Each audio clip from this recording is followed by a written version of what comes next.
నమస్కారం, welcome to my channel. ఈ వీడియోలో ఉద్యోగ సంఘాలు చేసిన ఆ ప్రకటనపై ఉద్యోగుల్లో తీవ్ర అసహనం అండి. పెండింగ్ డిఏలు, అరియర్లు, సరెండర్ లీవ్ల సంగతి. సో వీటి గురించిన పూర్తి సమాచారం అయితే మనం ఈ వీడియో ద్వారా తెలుసుకుందాము. వీడియోని ఎక్కడే కానీ స్కిప్ చేయకుండా చివరి దాకా చూడండి, అప్పుడే ఇన్ఫర్మేషన్ పూర్తిగా అర్థమవుతుంది. అలాగే వీడియో చూస్తున్న ప్రతి ఒక్కరు కూడా వీడియోకి ఒక లైక్ కొట్టండి ఫ్రెండ్స్. వీడియోని తోటి ఉద్యోగ పెన్షన్ మిత్రులతో అయితే షేర్ చేయండి. కొత్తగా మన ఛానల్ చూస్తున్న వారు సబ్స్క్రైబ్ చేసుకోనట్లయితే దయచేసి మన ఛానల్ని సబ్స్క్రైబ్ చేసుకోండి. దీని ద్వారా నేను చేసే లేటెస్ట్ వీడియోస్ అన్ని కూడా మీ వరకు రీచ్ అవుతాయి. ఇక ఆలస్యం చేయకుండా మనం వీడియోలోకి అయితే వెళ్ళిపోదాము ఫ్రెండ్స్. ఇక విషయానికి వచ్చినట్లయితే విరాళం ప్రకటనపై ఉద్యోగుల్లో అసహనం అండి. వరద బాధితులను ఆదుకునేందుకు ఒక్కరోజు మూల వేతనాన్ని విరాళంగా ఇస్తామంటూ ప్రభుత్వ ఉద్యోగ సంఘాల జేఏసీలు పోటీ పడి ప్రకటించడంపై ఉద్యోగుల్లో తీవ్ర అసహనం వ్యక్తం చేస్తున్నారు. ఉద్యోగ సంఘాల తీరును సోషల్ మీడియా వేదికగా అయితే ఎండగట్టారు. బహిరంగంగా తమ అసంతృప్తిని అయితే వెల్లడించారు. బహిరంగంగా అసంతృప్తి వ్యక్తం చేసిన ఉద్యోగులు ఎవరిని అడిగి వరద సాయం చేశారంటూ ఫైరు. పెండింగ్ డిఏలు, సరెండర్ లీవ్ల సంగతి ఏంటి అనేది ప్రశ్న. సోషల్ మీడియాలో ఉద్యోగ సంఘాలపై ఆగ్రహం. వరద బాధితులను ఆదుకునేందుకు ఒకరోజు మూల వేతనాన్ని విరాళంగా ఇస్తామని ప్రభుత్వ ఉద్యోగ సంఘాల జేఏసీలు పోటీపడి ప్రకటించడం ఉద్యోగుల్లో తీవ్ర అసహనం వ్యక్తం చేస్తున్నారు. ఉద్యోగ సంఘాల తీరును ఉద్యోగులు సోషల్ మీడియా వేదికగా ఎండగట్టారు. బహిరంగంగా తమ అసంతృప్తిని అయితే వెళ్ళగక్కారు. వరద బాధితులను ఆదుకునేందుకు ఉద్యోగ సంఘాలు జేఏసీలు పోటీపడి విరాళాలు ప్రకటించాయి. ఒక జేఏసీ అంటే ఏపీ సంబంధించి 120 కోట్లు, మరో జేఏసీ అంటే తెలంగాణ సంబంధించి 100 కోట్లు విరాళం ఇస్తామంటూ ఆ ముఖ్యమంత్రి సిఎస్కు అంగీకార పత్రాన్ని అయితే అందజేశారనమాట. సో ఇది ఎవరి అకౌంట్లో ఎంత కట్ అవుతుంది కూడా మనం తెలుసుకుందాము. సో ఆల్రెడీ వినతి పత్రాన్ని కూడా అందజేసేశారు, అంగీకార పత్రాన్ని. ఇంకా ఏదైతే మనకు సెప్టెంబర్ మంత్లో వచ్చే అమౌంట్ ఏదైతే ఉంటుందో ఆ అమౌంట్లో ఒకరోజు మూల వేతనం ఎవరికి ఎంత కట్ అవుతుందని కూడా మనం ఈ వీడియో చివరిలో తెలుసుకుందాము. సో విరాళం ఇస్తామంటూ ముఖ్యమంత్రి సిఎస్కు అంగీకార పత్రాన్ని అందజేశారు. దీనిని కొంతమంది ఉద్యోగులు, ఉపాధ్యాయులు తప్పు పడుతున్నారు. తమను సంప్రదించకుండా, అభిప్రాయం సేకరించకుండా ఇలా ఏకపక్షంగా ప్రకటిస్తారని సోషల్ మీడియాలో ఫైర్ అయ్యారు. డిఏ బకాయిలు విడుదల చేయించలేదు, సరెండర్ లీవ్ బిల్లులు ఇప్పించలేదు. సో పిఆర్సీ గురించి అడగరు, కానీ ఎవరిని అడిగి ఒక్కరోజు మూల వేతనాన్ని ఈ విధంగా ఇస్తామని ఒప్పుకున్నారని మండిపడ్డారు. 2 నెలల క్రితం బదిలీ అయిన ఉద్యోగులకు సగం నెల వేతనం ఇంకా ఇవ్వనే లేదని, ఎవరి మెప్పు కోసం మమ్మల్ని బలిపశువులను చేస్తున్నారంటూ తిరుగుబాటు చేశారు. కొందరు ఉద్యోగ సంఘాల నేతలకే ఫోన్లు చేసి నిలదీసినంత పని చేశారు. సహాయం అనేది వ్యక్తిగతమని, ఎంత ఇవ్వాలి అని చెప్పడానికి ఎవరికీ హక్కు లేదని స్పష్టం చేశారు. విరాళం ప్రకటించడానికి ముందు ప్రాథమికంగా సభ్యుల అభిప్రాయం తీసుకోవాలి. అంతా నాయకుల ఇష్టమేనా? ఎదుటి వాళ్ళ జీతం మీద మీకేం హక్కు ఉంటుంది అంటూ ఓ ఉద్యోగి సోషల్ మీడియాలో తన అసంతృప్తిని వెళ్ళగక్కారు. సోషల్ మీడియాలో ఉద్యోగుల అసంతృప్తి. ప్రస్తుత ఉద్యోగ సంఘాలు పోటీ పడుతున్నాయండి, జేఏసీలుగా ఏర్పడ్డాయి. ఎందుకో తెలుసా? ప్రభుత్వం దృష్టిలో పట్టడానికి, ఉద్యోగుల ప్రయోజనాల కోసం పోరాటాలు చేయాల్సిన సంఘాలు ఒకరిని మించి ఒకరు తామంటే తామని విధేయులమంటూ చాటుకోవడానికి తాపత్రయపడుతున్నాయి. మేము విరాళం ఇవ్వం, మేము లెటర్ స్వచ్ఛందంగా ఇస్తే ఒక రోజు వేతనం కట్ చేయండి, లేకపోతే మా అభిప్రాయం లేకుండా వేతనం కట్ చేస్తే అది ప్రజాస్వామ్యం అనిపించుకోదు అని ఉద్యోగులు చెప్తున్నారు. ఇక ఏ సంఘ నాయకులు సంతకం చేశారో, ప్రభుత్వానికి కలిశారో ఒకరోజు జీతాన్ని కట్ చేయాలి అని, సంఘాల్లో లేని వాళ్ళు ఎలా కట్ చేస్తారు? అలా చేస్తే ధర్నాలు, రాస్తారోకాలు, నల్ల బ్యాడ్జీలతో నిరసనలు తెలుపుతామని కూడా మనకు కొందరు ఉద్యోగులు చెప్తున్నారు.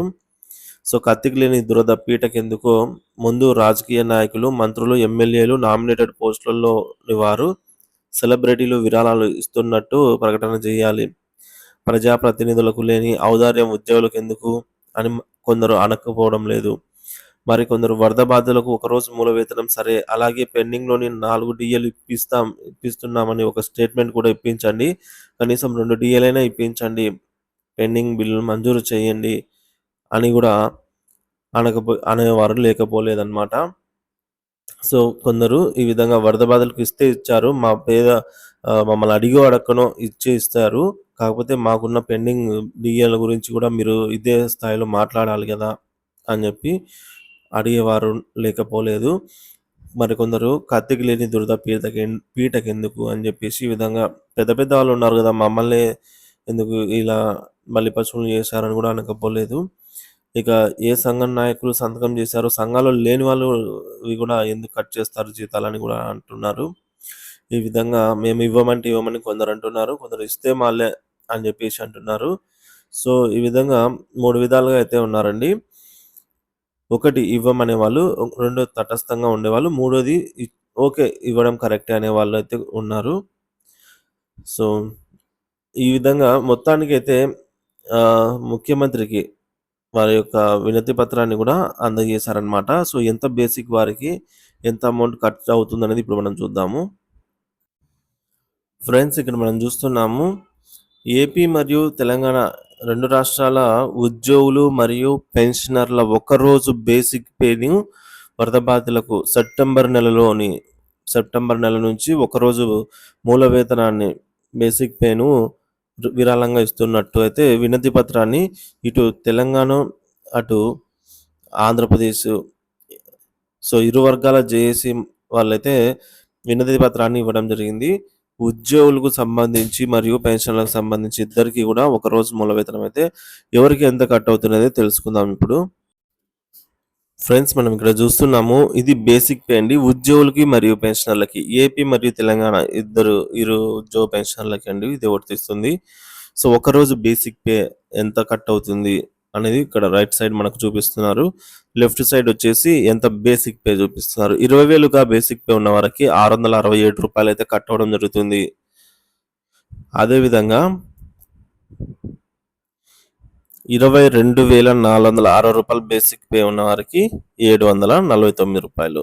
ఫ్రెండ్స్ మిగతావి మనం ఇక్కడ స్క్రీన్ పైన చూస్తున్నాము, చెక్ చేయొచ్చు. సో 33,590 రూపాయలు బేసిక్ పే ఉన్న వారికి ఈ విధంగా 1,120 రూపాయలు కట్ అవుతుంది. ఫ్రెండ్స్ మిగతా వాల్యూస్ అన్ని స్క్రీన్ పైన చూస్తున్నాము టేబుల్. 63,660 రూపాయలు బేసిక్ పే ఉన్న వారికి 2,122 రూపాయలు అయితే కట్ అవుతుంది. ఫ్రెండ్స్ ఇక్కడ చూస్తున్నాం మిగతా వాల్యూస్ అన్ని కూడా.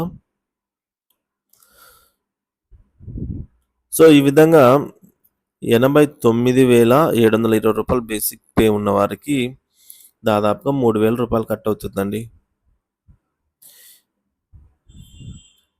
సో ఫ్రెండ్స్ మనము ముందుగా చెప్పుకున్నట్టుగా ఎవరిని అడిగి ఈ డబ్బులు మీరు విరాళంగా ఇచ్చారు అని అనక మానడం లేదు కొందరు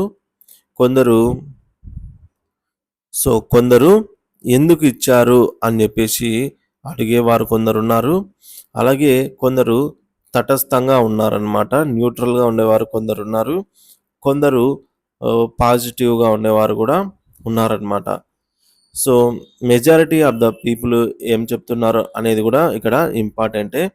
కాకపోతే చాలామంది ఏమంటున్నారంటే ఇస్తే ఇచ్చారు మా విరాళాలన్నీ ఒకరోజు విరాళాలు, కాకపోతే మాకు రావాల్సిన డిఏఆర్ఇఆర్స్ ఏంటి, మాకు రావాల్సిన ఎస్ఎల్సి ఎప్పుడు వస్తాయి, పిఆర్సి గురించి అడగడం లేదు, అడిగే దమ్ముందా అని కూడా అనక మానడం లేదు కొందరు. సో కొందరు చాలా తక్కువ మంది న్యూట్రల్గా ఉన్నారు. ఏం జరుగుతుందో చూద్దాము. ఇప్పుడు ప్రకటించారు కదా, సో సేమ్ అదే విధంగా మా బకాయిలు కూడా ప్రకటిస్తారా లేదా, మేము ప్రకటించకపోతే నల్ల బ్యాడ్జీలు ధరించి బంద్ రాష్ట్రోకాలు ఇవన్నీ కూడా చేస్తాము అనేవారు లేకపోలేరు. మరికొందరు తీవ్ర అసహనం వ్యక్తం చేస్తున్నారు. మా జీతం మా విరాళం మేము ఇస్తాము, మా జీతం మేము ఇచ్చుకుంటాము, మీరెవరు ఇవ్వడానికి అని క్వశ్చన్ చేసేవారు కూడా లేకపోలేదండి. సో కాబట్టి ఈ విధంగా విభిన్న వాదనలు అయితే ఉన్నాయి.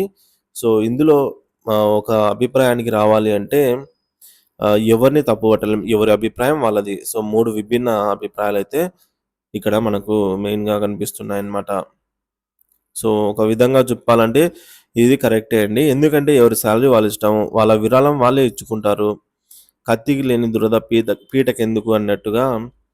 సో వీరు ఒకరోజు విరాళం ఇచ్చుకుంటారో, 2 రోజులు విరాళం ఇచ్చుకుంటారో, లేదా ఒక మంత్ విరాళం ఇచ్చుకుంటారో అది వాళ్ళ ఇష్టం అని చెప్పేసి వదిలేయవచ్చు అని కూడా అభిప్రాయం అయితే ఉంది. సో వాళ్ళ పరిస్థితిని బట్టి వాళ్ళు ఇచ్చుకుంటారు అని అయితే ఇక్కడ మనం తీసుకోవచ్చు. రెండవది, సో కొందరు జేఏసీకి చూద్దాం, ఒక ఛాన్స్ ఇద్దాము అని చెప్పి ఉండేవారు కూడా ఉన్నారు. మరికొందరు ఇచ్చారు కదా, మరి మా వీటి సంగతి ఏంటి, వీటి సంగతి తేల్చండి ఇప్పుడు అని చెప్పేసి కూడా అడిగేవారు కూడా ఉన్నారు. సో కాబట్టి ఇందులో మీ అభిప్రాయాన్ని కూడా కింద కామెంట్ ద్వారా తెలియజేయండి friends. Thank you for watching this video.